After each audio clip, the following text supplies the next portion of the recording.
আজ আমি তোমাদের সাথে পার্শে সর্ষে শেয়ার করব। খুবই ইজি রেসিপি, তেমন কিছু মশলাও লাগে না আর খুব তাড়াতাড়ি হয়ে যায়।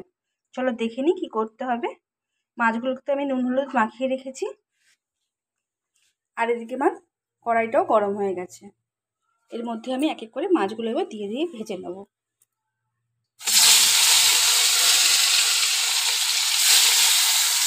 মাছগুলো ভেজে আমি আসছি।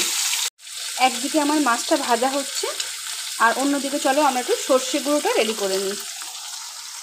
তার জন্য আমি এটা বাটি নিয়েছি, তার মধ্যে আমি সর্ষে গুঁড়োটা দিয়ে দিলাম। আমি গুঁড়োতে সর্ষেটা রান্না করি, জানি কেন আমার ভয় লাগে যদি তেতো হয়ে যায়।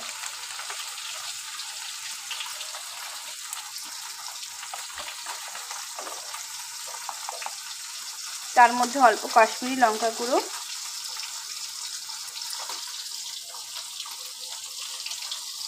অল্প হলুদ আর নুন পরিমাণ মতো দিয়ে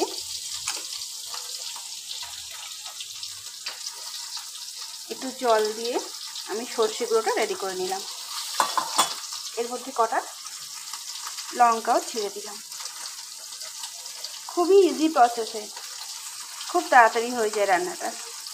তোমরা দেখতে পাচ্ছ আমার মাছগুলো ভাজা হয়ে গেছে। এবার চলো সর্ষের পোর্শনে যাই। কড়াইটা গরম হয়ে গেছে, ওর মধ্যে আমি এক এক করে কালো জিরে,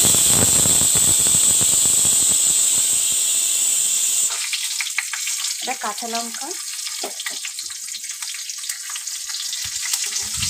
দিয়ে একটু নেড়ে নিলাম। তারপর এর মধ্যে কটা টমেটো দিয়ে দিলাম। লম্বা করে স্লাইস করে রাখা টমেটোগুলো দিয়ে দিলাম। এবার এটাকে একটু ভেজে নেব। টমেটোগুলো আমার নরম হয়ে গেছে। এবার আমার যে সর্ষে মিক্সটা রেডি করে রেখেছিলাম, এই জিনিসটা আমি এর মধ্যে দিয়ে দিলাম। এই সময় আঁচটা কিন্তু আস্তে রাখবে।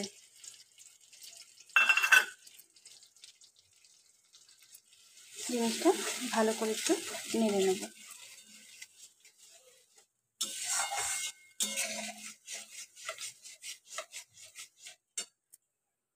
তোমরা সবাই জানো সর্ষে বেশিক্ষণ কষতে নেই, কিন্তু আমার জিনিসটা কষা হয়ে গেছে। এবার আমি এর মধ্যে জল দিয়ে দিলাম, অল্প করেই দিলাম।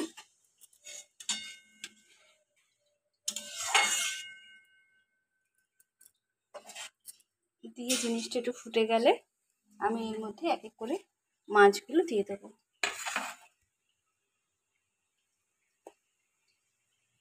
আমার জিনিসটা ফুটতে শুরু করেছে, আমি এর মধ্যে মাছগুলো দিয়ে দিলাম।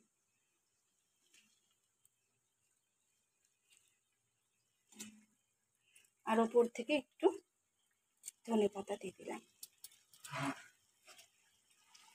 জিনিসটা একটু নেড়ে ছেড়ে আমি নামিয়ে নেব।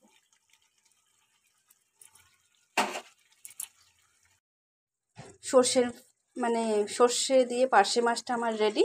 এবার আমি এটা সার্ভ করে দেবো। তোমরা দেখতে পাচ্ছ আমি জিনিসটা সার্ভিংগুলো ঢেলে দিয়েছি। এবার আমার জিনিসটা পুরোপুরি রেডি। তো আমার এই সর্ষে পার্শেটা তোমাদের কেমন লাগলো জানিও। অবশ্যই বাড়িতে ট্রাই করো, আর যদি ভালো লাগে অবশ্যই পেজটাকে লাইক শেয়ার ফলো করো। তো আজকের জন্য টাটা।